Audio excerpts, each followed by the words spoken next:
Vous savez, de nos jours, l'Afrique, c'est le continent de l'avenir. Tous les États, les grandes puissances le savent. Et actuellement, nous vivons le sommet Afrique-Chine. C'est-à-dire que maintenant, l'Afrique a pris conscience des enjeux et essaie de travailler avec les États qui ont le plus à lui offrir. Et c'est ça le plus important. Et actuellement, je pense que c'est ce qui est nécessaire.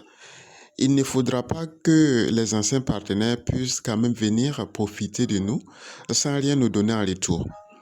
Nous avons actuellement ce sommet où la Chine a prévu allouer 50 milliards de dollars d'ici 3 ans pour l'Afrique.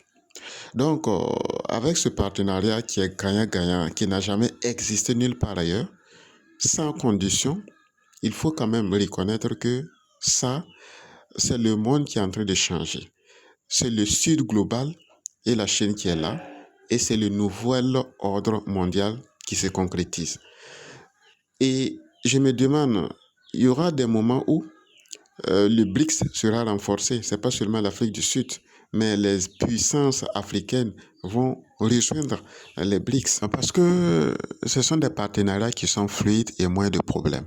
Et ce ne sont pas des partenariats où on vous demande des conditions, il faut accepter l'homosexualité, il faut investir dans tel domaine, alors que les États africains ont chacun ses priorités. Vous voyez, c'est ça le plus important. Et avec les financements de ce genre, je pense que cela va encore booster les efforts que l'Afrique mène déjà. Ce qu'il faut comprendre, on ne peut pas dire que la Chine, c'est une sainte.